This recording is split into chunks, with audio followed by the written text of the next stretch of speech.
शहर से बहुत दूर एक छोटा सा गांव था, अपनापुर।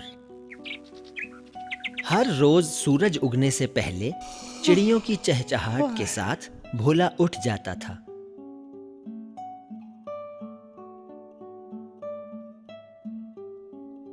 सुबह उठते ही उसे आदत थी एक प्याली चाय पीने की। भोला का चाय बनाने का तरीका बड़ा अजीब था। वो चूल्हा जलाने के लिए जलते हुए कोयले इस्तेमाल करता था। बड़ी मशक्कत के बाद ही चूल्हा जल पाता।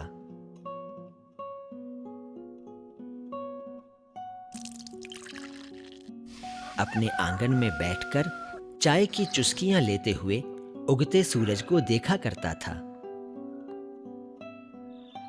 दिन चढ़ने के साथ ही भोला खेतों की तरफ निकल जाता और सूरज ढलने पर थका हारा वापस घर लौटता था।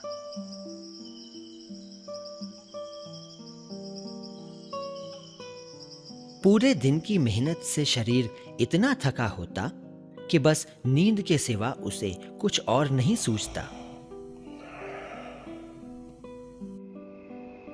सर्दियों की एक रात ओस की कुछ बूंदें रसोई में रखे कोयले पर पड़ी और सारे कोयले बुझ गए।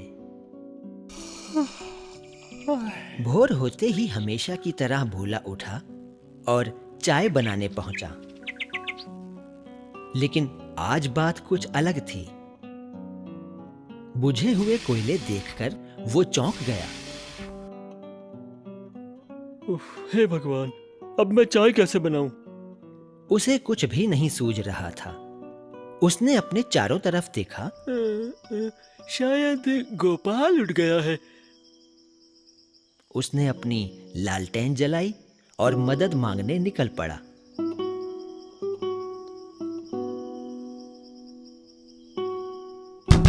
गोपाल! गोपाल! क्या हुआ? सब ठीक तो है ना? क्या बताऊं, कल रात पता नहीं कैसे मेरे सारे कोयले बुझ गए।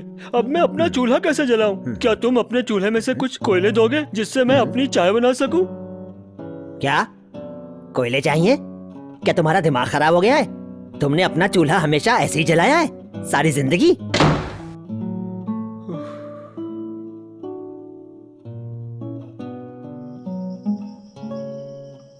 ओहो, अब मैं क्या करूं? जाकर सरपंच जी से पूछता हूं, शायद वही कुछ मदद करे मेरी।